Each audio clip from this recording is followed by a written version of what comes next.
அம்மன் அருள் TV நேயர்களுக்கு அன்பான வணக்கங்கள். உங்கள் பாரம்பரிய அருள்வாக்கு ஜோதிடர் பாலசுப்ரமணியன். அடியனின் அன்பு வணக்கங்கள். என்றும் குருவழியில் குருவை நேசிப்போம், குருவை போற்றுவோம். அன்பார்ந்த குரு வாரிசு அன்பர்களே, இந்த குரு வாரிசு அன்பர்கள் நம்ம ஏன் சொல்றோம் அப்படின்னா, ஒவ்வொருத்தருக்குள்ளேயுமே பாத்தீங்க அப்படின்னா ஒரு குரு பகவான் இருக்காரு. அதனாலதான் குரு வாரிசு அன்பர்களே நம்ம சொல்றோம். இப்போ நம்ம எதை பத்தி பார்க்க போறோம் அப்படின்னா, மாத பலன். இந்த குரோதி வருடம் பிறந்து இந்த குரோதி வருஷத்துல பாத்தீங்க அப்படின்னா வைகாசி மாத பலன், சித்திரை மாத பலன் பார்த்தோம். அடுத்து பாத்தீங்க அப்படின்னா வைகாசி மாத பலன்.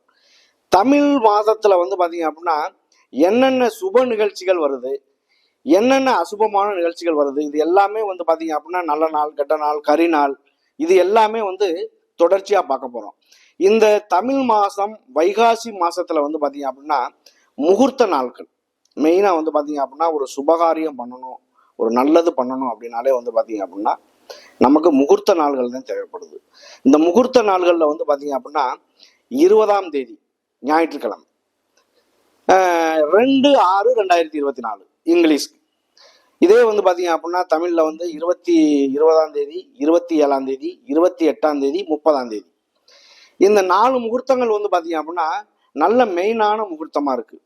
இந்த முகூர்த்தத்தை நல்ல ஒரு காரியத்துக்கு பாத்தீங்க அப்படின்னா பயன்படுத்துறது ரொம்ப ரொம்ப ஒரு சிறப்பான ஒரு விஷயம்.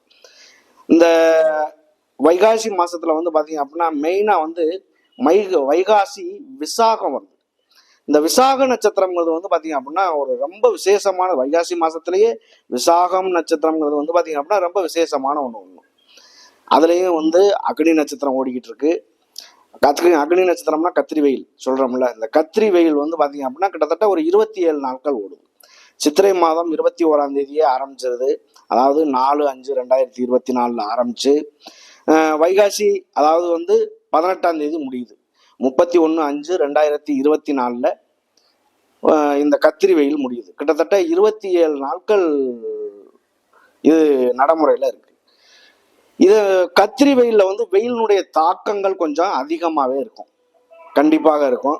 அதுலேயும் பாத்தீங்கன்னா வைகாசி விசாகம் அப்படிங்கிறது பாத்தீங்க அப்படின்னா 22ஆம் தேதி வருது. வைகாசி மாதம் 22ஆம் தேதி வைகாசி விசாகம். இது ரொம்ப பெரிய விஷயம். இந்த குரோதி வருஷத்துல வைகாசி மாசம் 1ஆம் தேதி, இந்த 1ஆம் தேதியில இருந்து 30ஆம் தேதிக்குள்ள ஒவ்வொரு ராசிக்குமே, அதாவது 12 ராசிக்குமே எப்படிப்பட்ட பலனை கொடுக்க போகுது அப்படிங்கிற ஒரு விஷயத்த நம்ம தெளிவா பார்க்க போறோம். அன்பார்ந்த துலாம் ராசி அன்பர்களே, துலாம் ராசி அன்பர்கள் எப்பவுமே பாத்தீங்க அப்படின்னா ஒரு நீதி, நியாயம், நேர்மை அப்படின்னு செல்லக்கூடிய ஒரு நபர்கள்ல துலாம் ராசி நபர்களும் ஒண்ணு. வெட்டு 1 தொண்டு 2 பேச்சுவார்த்தையும் சரி, செயல்பாடும் சரி, எல்லா காலநிலைக்கு தகுந்த மாதிரி அவருடைய பேச்சுவார்த்தை கண்டிப்பா இருக்கும். இந்த துலாம் ராசியை பொறுத்தவரை பாத்தீங்க அப்படின்னா அதனுடைய சிம்பிள் பாத்தீங்க அப்படின்னா அந்த ராசியினுடைய சிம்பிள் துலாக்கோல். இங்கிட்டும் சாயாது, இங்கிட்டும் சாயாது. அவங்களுடைய பேச்சு வார்த்தை, நீதி, நியாயம், நேர்மை நிறைய பாருங்க. ஆசிரியர்கள், ஜோதிடர்கள், வக்கீலு, நீதிபதி, கோயில்ல வேலை செய்யக்கூடிய குருமார்கள், துலாம் ராசிக்காரங்க நிறைய இருப்பாங்க. ஏன் அப்படின்னா அவங்களுடைய பேச்சு வார்த்தைகள் எல்லாமே ரொம்ப ஒரு அணுகுமுறைகள் எல்லாமே நல்லா இருக்கும்.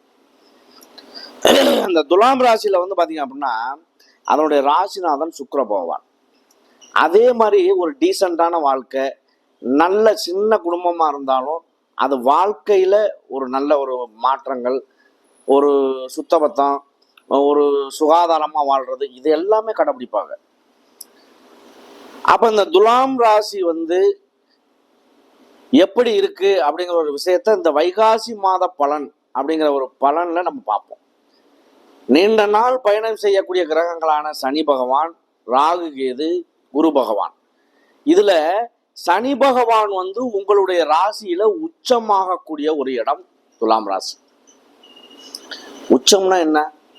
ஒரு கிரகம் நீசம் பெறுது அப்படின்னா 0% தான் மதிப்பு.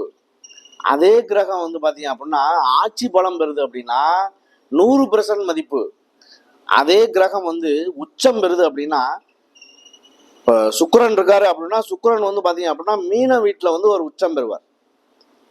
அதே ஒரு பாக்கியஸ்தானமாவோ ஒரு பூர்வ புண்ணியஸ்தானமாவோ இருக்கு அப்படின்னா அவருக்கு அதை விட ஒரு பெரிய விஷயமே இல்லை. அந்த உச்சம் பெற்ற கிரகத்தினுடைய தசாபுத்தி காலங்களோ இல்லை கோச்சார காலங்களோ இல்லை விதியினுடைய ஜாதகத்தினுடைய அமைப்பிலோ நல்லது நடக்குது அப்படின்னா அவன் வாழ்க்கையில செல்வந்திரன், எந்த விதமான குறைபாடுகள் இருக்காது. சம்பாரிச்சிருவாப்புல, நல்ல மனைவி, நல்ல கணவன், வாழ்க்கையில சந்தோஷங்கள், வீடு வாசல், இந்த மாதிரி எல்லா சகல செல்வங்களையும் பெற்று பெருவாழ்வு வாழ்றாரு அப்படின்னா அவருக்கு கிரகங்களுடைய அமைவு நல்லதா இருக்கணும். அப்படிப்பட்ட சனி பகவான் உங்க ராசியில உச்சம் பெறும் பொழுது உங்களுடைய ராசியில ஒரு பாக்கியஸ்தானமான இடமான இருந்து உச்சம் பெறாரு, 1 5 9 3 7 11 இந்த மாதிரி எல்லாம் உச்சம் பெறாரு அப்படின்னா ஒரு நல்ல நிலையில வர்றாரு அப்படின்னாலே கண்டிப்பாக உங்களுடைய நிலை உயரும். அந்த நிலையாகப்பட்டதை தக்க வச்சுக்கிறது அப்படிங்கிறது பாத்தீங்க அப்படின்னா அவரவருடைய கர்ம வினையை பொறுத்து. கோடி கோடியா பணம் அடிச்சாலும் அந்த பணத்தை விட்டுட்டு சும்மா இருக்கிறவங்களும் இன்னைக்கு இருக்காங்க. கொஞ்சம் கொஞ்சமா கிடைச்சாலும் சிறுக சிறுக பயன்படுத்தி கோடீஸ்வரனா வாழ்றவங்களும் இன்னைக்கு இருக்காங்க. அப்படிப்பட்ட காலத்துல இந்த இது நல்லதா அமைகிறதும் கெட்டதா அமைகிறதும் அமைஞ்சாலும் அமையாட்டியும் வாழ்க்கையை நல்ல முறையில கொண்டு போகக்கூடியது அவரவருடைய கர்ம வினையை பொறுத்து. நான் சொல்லக்கூடிய பலன் பாத்தீங்க அப்படின்னா ஒரு சிலருக்கு பொருந்தும், ஒரு சிலருக்கு ஒரு 80% பொருந்தும், பொருந்தாது. ஆனா அதனுடைய நிலை பாத்தீங்க அப்படின்னா உங்களுடைய ஜனன ஜாதகம், விதி ஜாதகத்தை பாருங்க. அந்த விதி ஜாதகத்துல இந்த கிரகங்களுடைய அமைப்பு எப்படி இருக்கு அப்படிங்கிறத பாருங்க. ஒருத்தருக்கு பார்த்த உடனே இது நல்ல ஜாதகம், கெட்ட ஜாதகம், பூரண ஜாதகம், சரியில்லாத ஜாதகம் அப்படின்லாம் சொல்றதுக்கான காரணம் என்ன? இந்த கிரகங்களுடைய அமைவை வச்சுதான். ஒரு ஜாதகருக்கு லக்கணமோ ராசியோ நல்லா இருந்து அந்த லக்கணாதிபதியோ ராசி அதிபதியோ நல்லா இருந்தால் எத்தனை கெட்ட கிரகங்கள் அவரை பார்த்தாலும் ஒண்ணுமே பண்ணாது. லக்கணாதிபதியோ ராசி அதிபதியோ கெட்டு போயிட்டால் எத்தனை நல்ல கிரகங்கள் அவரை பார்த்தாலும் பலன் இல்லை. அப்ப இதை பொறுத்தளவுக்கு பலன் இருக்கு இல்லை அப்படின்னாலும் இந்த விதி ஜாதகத்தினுடைய அமைவுல ஜனன ஜாதகம், ஒரு குழந்தை பிறக்குது அப்படின்னா அந்த பிறந்து வந்த உடனே எழுதுறது இல்லை ஜாதகம். அந்த ஜாதகம் கரு என்னைக்கு உருவாகுதோ உருவாகி தாயினுடைய கற்பத்தில் இவ்வளவு நாள் அந்த குழந்தை இருந்து பிறக்குது அப்படின்னா தாயினுடைய கற்ப செல் நீக்கி இருப்பு இவ்வளவுன்னு எழுதுறது விதி ஜாதகம். அந்த விதி ஜாதகத்தின் அமைவை வச்சுத்தான் வாழ்க்கையில நல்லது கெட்டது ஒண்ணு. அடுத்து உங்களுடைய நடக்கக்கூடிய தசாபுத்தி காலங்கள், அந்த தசாபுத்தி காலங்கள் உங்களுக்கு நல்லது செய்ய வாய்ப்பு உண்டு. அடுத்து இந்த கிரகங்களுடைய அமைப்பு கோச்சார பலன் நல்லது கெட்டது இடங்கள்ல நல்ல இடத்துல அமையுது அப்படின்னா நமக்கு நன்மை செய்ய வாய்ப்பு இருக்கு. அதைத்தான் நம்ம விதி மதி கதி இதெல்லாம் நம்ம சொல்றோம். அப்ப இந்த கிரகங்களுடைய அமைப்புல அது வரும் பொழுது நல்ல மாற்றங்களே உருவாகும், எந்த விதமான குறைபாடுகள் வராது. அப்ப ஒரு ஜாதகருக்கு நல்லது கெட்டது எல்லாம் வருது அப்படின்னா அதுதான் நம்ம விதி மதி கதின்னு சொல்றோம். ஒரு தொழில் பண்றவர் இன்னொரு தொழில் பண்றதுக்கான வாய்ப்பு கிடைக்கும், அந்த தொழிலையே மேம்படுத்துறதுக்கான வாய்ப்பும் கிடைக்கும். ஆனா அதே தொழில பாத்தீங்க அப்படின்னா டம்மி ஆகுறதுக்கான வாய்ப்பும் இருக்கும். அது அவரவருடைய நிலையை பொறுத்து. ரெண்டாவது கிரகங்களுடைய அமைப்புல அவரவருடைய வயதையும் பொறுத்து நல்லது கெட்டது எல்லாம் நடக்கிறது. இப்ப இந்த துலாம் ராசியை பொறுத்தவரை உங்களுடைய ராசிநாதன் பாத்தீங்க அப்படின்னா உங்களுக்காக 7ஆம் இடத்துல இருக்காரு சுக்கிர பகவான். உங்களுடைய ராசியை 7ஆம் பார்வையா பார்க்கிறாரு. உங்களுக்கு 3க்கும் 6க்கும் உள்ள அதிபதி குரு பகவான் 7ஆம் இடத்துல இருந்து 8ஆம் இடமான அஸ்தமஸ்தானத்துக்கு போய் உங்களுடைய 12ஆம் இடம், உங்களுடைய 2ஆம் இடம், உங்களுடைய 4ஆம் இடம் இதெல்லாம் குரு பார்க்கிறாரு. குரு பார்க்கக்கூடிய இடங்களுக்கு பாத்தீங்க அப்படின்னா குரு பார்த்தால் கோடி நன்மை, இதை நம்ம சொல்றோம். அந்த குருவாகப்பட்டவர் நமக்கு நல்லது செய்வாரா கெட்டது செய்வாரா அதை நம்ம பார்க்கணும்ல. இதுல பாத்தீங்க அப்படின்னா துலாம் ராசிக்கு உங்களுக்கு 2ஆம் இடமான வாக்குஸ்தானம், குடும்பஸ்தானம், தனஸ்தானம், அடிப்படை கல்வி ஸ்தானம் இதெல்லாம் பார்க்கிறாரு முதல்ல. அப்போ உங்களுக்கு எப்படி இருக்கும்? கணவன் மனைவிக்குள்ள இருந்து வந்த கருத்து வேறுபாடுகள், கணவன் மனைவி பிரிவினையில இருந்தது, ஒற்றுமை குறைபாடு, பண வரவு செலவுகள், இது எல்லாமே கைகூடும். ஒரு ஜாதகத்தை பொறுத்தளவுக்கு 2ஆம் இடம் வலுத்து நல்ல நிலையில இருக்கு அப்படின்னா ரொம்ப பெரிய விஷயம். அது ரொம்ப ஒரு நன்மையை தரக்கூடிய ஒரு இடம். 2ஆம் இடங்கிறது தனம் அப்படின்னா பணம், வாக்கு, நீங்க பேசக்கூடிய வார்த்தைக்கு ஒரு மதிப்பு மரியாதை இருக்கு அப்படின்னா அதை விட பெரிய விஷயம் என்ன இருக்கு? குடும்பம், வருமானம், அடிப்படை கல்வி, படிப்பு, இது எல்லாமே வந்து இந்த 2ஆம் இடம் தான். அப்ப அந்த 2ஆம் இடம் நல்லா இருக்கு அப்படின்னா எந்த வகையிலாவது குறைபாடுகள் வருமா? வர்றதுக்கான வாய்ப்பு இல்லை. அடுத்து வந்து பாத்தீங்க அப்படின்னா உங்களுடைய 4ஆம் இடம் மகர ராசிட்ட பாக்குறாரு. 4ஆம் இடம் அப்படிங்கிறது வீடு, மனை, வண்டி, வாகனம், தாய், இதெல்லாம் நம்ம சொல்லக்கூடிய இடம். இந்த 4ஆம் இடத்தை பொறுத்தவரை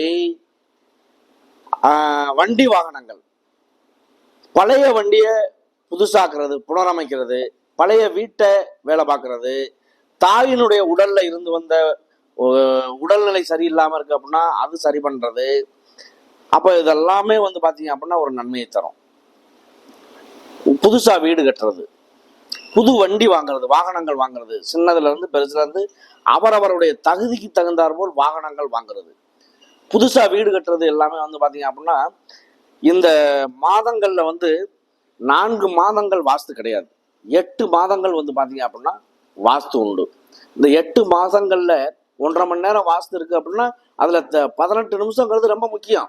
வாஸ்து வந்து அந்த 18 நிமிஷத்துலதான் தாம்பூலம் தரித்தல், அந்த நேரத்துல நம்ம வாஸ்து பண்றோம் அப்படின்னா வீடு இந்த 4ஆம் இடத்தை குரு பகவான் பாக்குறதுக்கும் வீடு வந்து பாத்தீங்க அப்படின்னா சரசரசரன்னு எழும்பி வந்துடும்.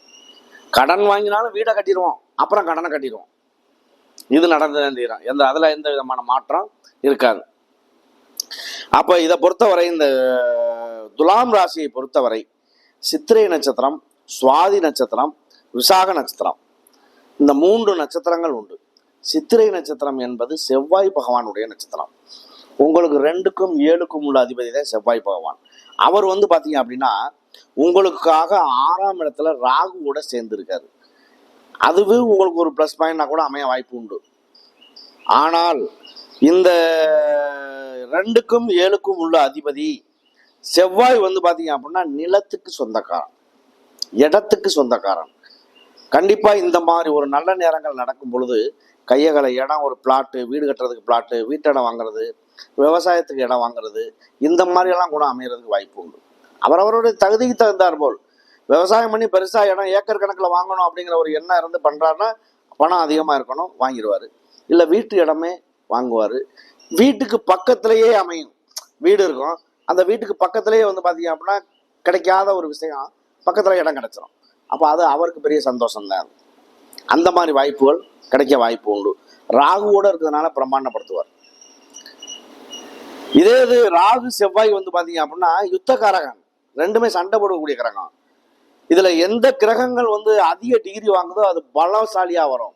எந்த கிரகம் பலம் டிகிரி கம்மியா வருதோ பலம் இழக்கும். அதுல பலம் இழக்கிறது வந்து பாத்தீங்க அப்படின்னா தோல்வியை சந்திக்கும், பலம் பெறுறது வந்து உயர்வை, வெற்றியை சந்திக்கும். அப்ப இவருடைய வேலையும் அவர் தான் வாங்கி செய்வார், செவ்வாயுடைய வேலையும் ராகுதான் செய்வார். அப்படிங்கிற ஒரு கண்டிஷனுக்கு வந்துடும். அப்ப இந்த சித்திரை நட்சத்திரம் செவ்வாயுடைய நட்சத்திரங்கிறதுனால இந்த வைகாசி மாசத்துல 22ஆம் தேதி வந்து பாத்தீங்க அப்படின்னா விசாக நட்சத்திரம் வருது. இந்த விசாக நட்சத்திரத்துல வந்து பாத்தீங்க அப்படின்னா முருகப்பெருமானை வணங்கும் பொழுது உங்களுக்கு ஏதேனும் ஒரு வகையில் நல்ல மாற்றங்களே வந்து தீரும். உங்களுடைய நட்சத்திர அதிபதி வந்து பாத்தீங்க அப்படின்னா செவ்வாய் தான். செவ்வாயினுடைய ராசி அதிபதி யாரு? முருகப்பெருமான். அவருடைய அனுக்கிரகம் உங்களுக்கு கிடைக்கிறதுக்கான வாய்ப்பு வரப்போகுது. வாய்ப்பை பயன்படுத்திக்கங்க இந்த சித்திரை நட்சத்திரக்காரர்கள். அடுத்து வந்து சுவாதி நட்சத்திரம். சுவாதி நட்சத்திரங்கிறது வந்து பாத்தீங்க அப்படின்னா ராகுடைய நட்சத்திரம். இதே ராகு பகவான் வந்து பாத்தீங்க அப்படின்னா பிரம்மாண்டப்படுத்துவார். பேச்சு வார்த்தை எல்லாமே ஒரு கனிவாக, இனிவாக, இந்த மாதிரி உள்ள ஒரு கிரகம். அது தாராளமா வந்து பாத்தீங்க அப்படின்னா ஒரு பேச்சுவார்த்தை அறிமுகமே இல்லாத ஒரு நபர்கள்ட்ட கூட இந்த ராகுடைய நட்சத்திரக்காரர்கள் ஈஸியா போய் பேசிடுவாங்க, தெரிஞ்சவங்க மாதிரி போய் பேசுவாங்க. அப்ப அவங்களுக்கு எப்படி இருக்கும், அது நல்லா பேசுறாங்களே அப்படிங்கிற ஒரு இதுல வியாபாரமும் சரி, தொழில் சரி, எல்லா வகையிலுமே அவங்க ஒரு நல்ல முன்னேற்றத்தை சந்திக்கிறதுக்கான ஒரு வாய்ப்பையும் கொடுத்துரும் அந்த கிரகம். அப்ப சுவாதி நட்சத்திரக்காரர்களுக்குமே இந்த மாத பலனானது நல்ல மாற்றத்தை தர்றதுக்கான வாய்ப்பு உண்டு. நீண்ட நாள் பயணம் செய்யக்கூடிய கிரகங்கள் சனி, ராகு, குரு, வருஷ கணக்குல நம்ம பலன் சொல்றோம். அதுக்கு இதுல வந்து பாத்தீங்க அப்படின்னா சூரியன், சுக்கிரன், புதன், செவ்வாய் 45 நாள் பயணம் செய்யக்கூடிய கிரகம். இதெல்லாம் மாதக்கோள்கள். இந்த மாதக்கோள்கள் வந்து அதை பயணம் நீண்ட நாள் பயணம் செய்யக்கூடிய கிரகம் வருஷ கணக்குல என்ன அள்ளி கொடுக்குதோ அதை மாத கணக்குல அள்ளி கொடுக்கக்கூடிய ஒரு வேலையை செய்யக்கூடியது மாதக்கோள்கள். அதனாலதான் நம்ம சித்திரை மாதம், வைகாசி மாதம், ஜனவரி, பிப்ரவரி இதெல்லாம் மாசத்துல மெயினாக பார்க்கறதுக்கான காரணம் அதுதான். அப்போ இந்த வருஷத்துல பயணம் செய்யக்கூடிய கிரகங்களை விட மாசத்துல பயணம் செய்யக்கூடிய கிரகங்கள் அதிக நன்மையை தர்றதுக்கான வாய்ப்பு உண்டு. அது அவரவருடைய தசாபுத்தியையும் பொறுத்து. அடுத்து பார்த்தீங்க அப்படின்னா விசாக நட்சத்திரம். இந்த விசாக நட்சத்திரம்ங்கிறது பார்த்தீங்க அப்படின்னா குருவுடைய நட்சத்திரம். அந்த குருவுடைய நட்சத்திரக்காரர்கள் எப்பவுமே ஒரு சாத்வீகமான குணத்தை கொண்டவர்கள், அமைதியா இருப்பாங்க. ஆனா அன்பால எதையுமே சாதிக்கக்கூடிய ஒரு தன்மையை உருவாக்கிக்குவாங்க. அப்போ அவங்கள பொறுத்தளவுக்கு அடுத்தவங்கள்ட்ட கெட்ட பேர் வாங்குறதோ அடிதடிக்கு போறதோ அந்த மாதிரியெல்லாம் இல்லாம அன்பால சாதிக்கிறது, அன்பால அவங்களுடைய ஒரு சகிப்புத்தன்மை எல்லாமே இது பண்ணி அவங்களே உருவாக்கிட்டு அவங்களே பார்த்தீங்க அப்படின்னா ரெண்டாம் பேருக்கும் தெரியாம ஒரு வெற்றியை சந்திக்கக்கூடிய ஒரு நபர்கள் இந்த விசாக நட்சத்திரக்காரர்கள். குருவுடைய நட்சத்திரம், குரு அப்படின்னாலே சுபரான நல்ல கிரகம். இதே இந்த ராசிலேயே சித்திரை நட்சத்திரமும் இருக்கு. இந்த செவ்வாய் அப்படிங்கிறது ஒரு மனிதன் நல்லவனாகவும் கெட்டவனாகவும் தீர்மானிக்கிறது யாரு? செவ்வாய். நல்லவனா இருக்கான் கெட்டவனா இருக்கான் அப்படின்னா அவனை தீர்மானிக்கக்கூடிய தன்மை செவ்வாய்க்கு உண்டு. பலமா அமைகிறதும் பலவீனமா அமைகிறதும் அந்த செவ்வாயை பொறுத்து. இதே பலமா அமையுது அப்படின்னா நல்ல ஒரு மாற்றத்தை உருவாக்கும் அவனுக்கு. பலவீனமா அமையுது அப்படின்னா ஒரு உயிரை துச்சமா கூட மதிக்க மாட்டான். அந்த அளவுக்கு ஒரு கொலை பண்ற அளவுக்கு போறேன் அப்படின்னா அது செவ்வாயும் காரணம் தான் அது. அப்ப அப்படிப்பட்ட கிரகங்கள் ஒருவனுக்கு நல்லதா மாத்துறதும் கெட்டதா மாத்துறதும் அவரவருடைய கர்ம வினையை பொறுத்தே அமையும்.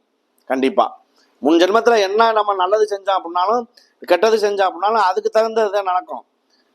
நம்மளுடைய அப்பா நல்லது செஞ்சிருக்கணும், தாத்தா நல்லது செஞ்சிருக்கணும், பாட்டன் தேடிய சொத்து பேரனுக்கு சொந்தம் சொல்றோம்ல. ஆனா பாட்டன் தேடிய பாவ புண்ணியங்கள் யாரை சேரும்? பேரப்பிள்ளைகளையும் சேரும். அப்ப அதுக்கு தகுந்த கர்ம வினைகளும் உண்டு. இன்னைக்கு நம்ம தவறுகள் தெரிஞ்சும் செஞ்சிருப்போம், தெரியாமையும் செஞ்சிருப்போம். அது அதுக்கான பலன் கண்டிப்பா உண்டாகும், எந்த வகையிலும் மாறாது. இந்த சித்திரை, சுவாதி, விசாகம் 3 நட்சத்திரத்துக்குமே இந்த வைகாசி மாத பலனானது மிக சிறப்பா இருக்கு. பயன்படுத்திக்கங்க. நன்றி, வணக்கம்.